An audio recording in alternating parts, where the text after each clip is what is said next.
Ok, você pode até achar que isso aqui é um Draw My Life. Sabe aqueles videozinhos do YouTube? Então, não é. Acho que tá mais pra um desenho e a teoria do que isso. Enfim, vamos falar sobre cybercultura, começando pela teoria da informação. Essa teoria é bem legal porque ela teve várias contribuições, desde pessoas voltadas às ciências exatas e desenvolvimento de sistemas de computação, até de um dos inventores do computador e criadores da teoria dos jogos. Mas foi Abraham Moose um dos primeiros a relacioná-la com a comunicação. O conceito de informação também tem diversas definições, mas vamos considerar que seja toda novidade dentro de um sistema, o conteúdo da mensagem. Ah, mas o que é sistema? Bem, é um conjunto organizado de elementos diferentes agrupados por uma unidade de funções. Não entendeu? Pensa então numa sala de aula. Um monte de gente bem diferente ali com o mesmo objetivo: aprender. Ou não. Podemos medir o nível de informação dentro de um sistema a partir da quantidade de novidades dentro dele. Ela é, então, qualquer alteração feita nesse sistema. A repetição de um dado diminui a taxa de informação na medida em que diminuem essas novidades. Ao mesmo tempo, a existência de muitos dados diferentes aumenta essa taxa, ficando mais difícil de entender o que dizem. Assim, onde não existe informação anterior, toda informação é novidade. De acordo com a teoria, toda mensagem tende a oscilar entre redundância e incerteza, quase bipolar. Se você pensa que tudo isso é só mais uma coisa chata, longe da sua vida, vou te dizer que a indústria do entretenimento sabe muito bem controlar a quantidade de informações.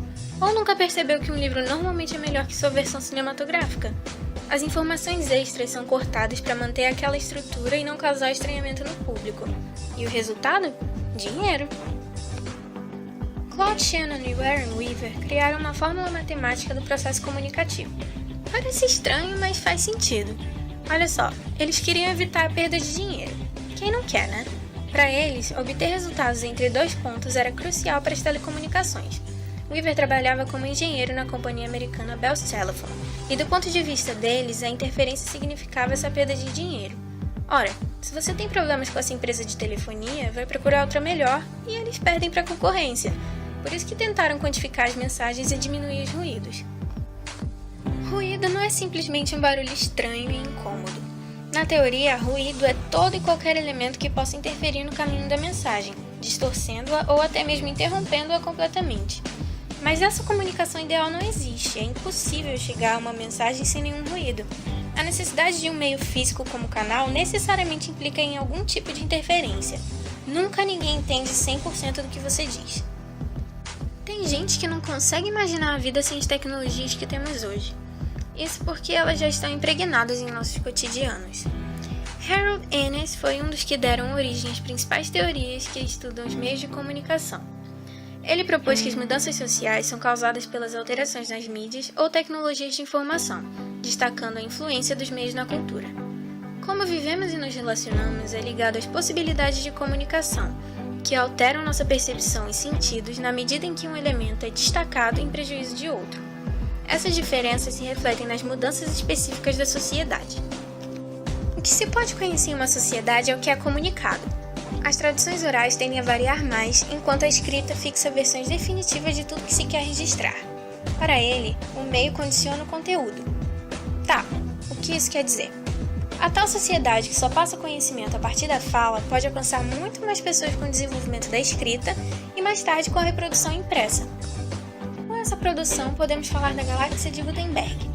Para o pesquisador McLuhan, a criação do homem tipográfico de 1962 foi o auge de uma técnica de comunicação baseada na escrita, que vai do século XV com a invenção da imprensa até o século XX com os audiovisuais. Também mostra como as relações sociais foram alteradas pelas mídias existentes nas diversas épocas da história.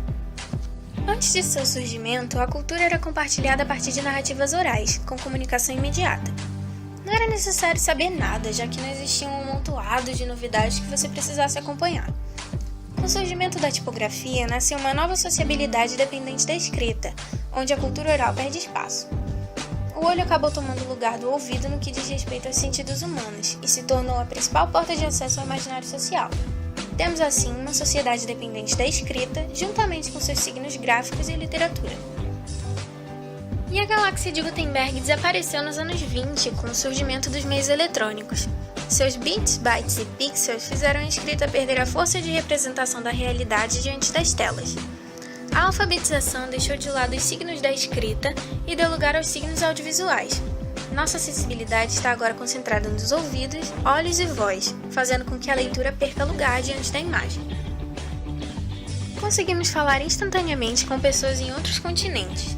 A velocidade do fluxo da mensagem eletrônica chega à velocidade da luz, enquanto a escrita precisa ser deslocada até atingir seu destino. Quem nunca esperou um cartão postal chegar? O texto impresso precisa de um meio físico para existir, enquanto a mensagem digital pode estar em vários locais ao mesmo tempo.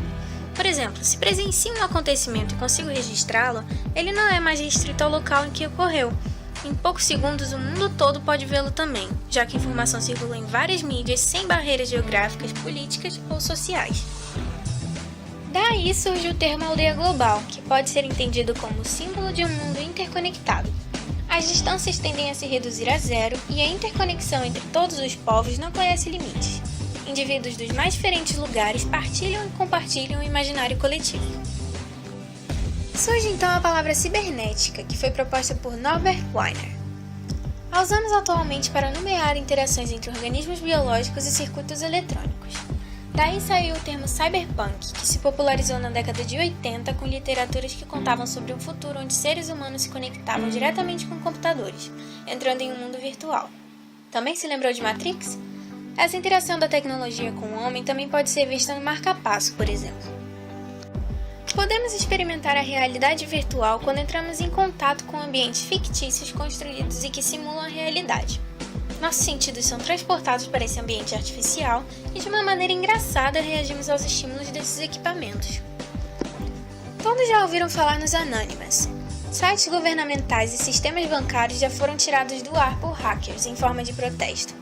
A internet ainda não possui leis que tracem uma linha entre liberdade e crime. Os hackers espertos sabem muito bem que é difícil encontrá-los no cyberespaço. Os blogs no início eram apenas diários pessoais que muita gente tem vergonha de lembrar, mas agora estão sendo usados como uma alternativa de consultas com conteúdos específicos, tornando-se espaços de discussão. Mas junto com esse novo mundo da internet, toda essa tecnologia também trouxe exclusão digital. Aparelhos que permitem seu acesso não são tão baratos e muitas famílias não têm renda suficiente para comprar um computador. É preciso haver também uma instrução para o uso das redes. Tem muito conteúdo por aí enganando muita gente. Acho que falei tudo por aqui. O mais importante você já sabe. Tchau!